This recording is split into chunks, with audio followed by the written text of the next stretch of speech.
So is this just another vegan starter guide? Absolutely not. This guide is steeped in animal liberation and at its roots embracing a philosophy of consistent anti-oppression and the inherently leftist liberation movement for our beyond human relatives, and not veganism as a consumer activity or lifestyle trend. And it's not just for those new to the movement. Whether you're looking to dive deeper into theory, explore the interconnectedness of social justice issues, or aiming to be a more effective ally for other animals, this guide is your companion. And what makes it truly unique? It's written by BIPOC for BIPOC. Too many of us faced the pitfalls of white veganism early on, and exposure to collective liberation activists advocating for animals early on would have saved us a lot of time and heartache. One of my favorite parts are these activist spotlights. There are short features and interviews from vegan BIPOC activists around the world because wisdom and insight from diverse voices is crucial, and BIPOC leadership matters. Whether you identify as vegan or not, if you believe in leaving no one behind, eradicating unjust hierarchies, and standing against the normalization of brutalization and exploitation, this guide is for you. And as the Palestinian fight for liberation has shown us, not everyone is against oppression. So for those of us who are, this is for us. One section of the starter guide that I was particularly passionate about was the Protect Your Neck section. This section of the starter guide discusses the legalities of doing animal rights activism as a person of color in a predominantly white-led space. So some of the things that we go over are what's legal to do and what's illegal to do.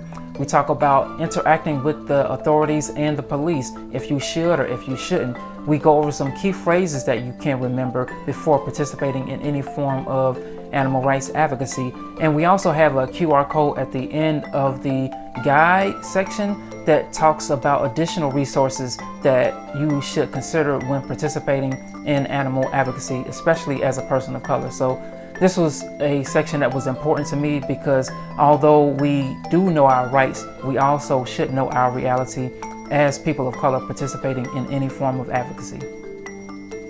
My favorite section of the Activism Starter Guide is definitely the Wellness and Self-Care section. With all of the intersecting elements that come with being an activist for total liberation of all beings, it can definitely be exhausting and overwhelming. I appreciate this section because it provides us a reminder that we cannot pour from an empty cup. And as quoted in the guide from Tricia Hersey of the NAP Ministry, in the face of systems of harm that want us too exhausted to dream up alternatives, rest is resistance. Still haven't included animals in your social justice activism? Time to think again and get Apex's Animal Activism Starter Guide. My favorite section of this starter guide is on BIPOC and animal activism, highlighting lesser known facts on our plant-forward histories and prominent figures in BIPOC animal advocacy.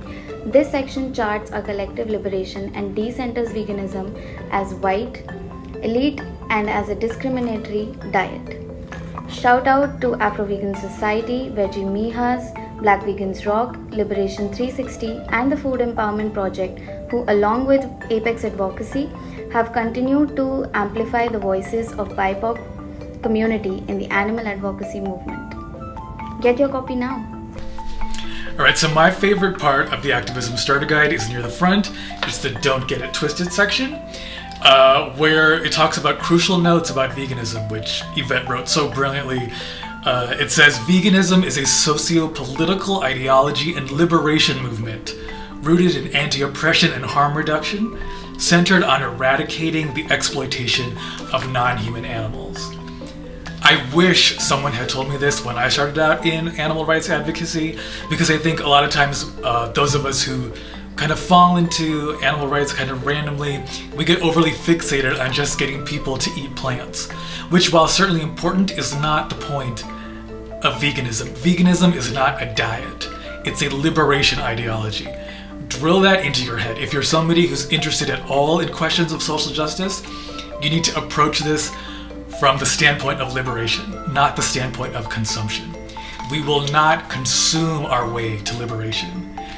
The whole point of animal rights advocacy, the whole point of veganism, is that it is a liberation ideology which is meant for us to reconfigure and reorient our relationship with non-human animals, to understand that in every way that matters, they are the exact same as us, and therefore they are deserving of dignity and sovereignty and freedom. Download your free digital copy of Apex Advocacy's Animal Activism Starter Guide for BIPOC today, or email us at info@apexadvocacy.org if you're interested in bulk orders for your classroom or organizations.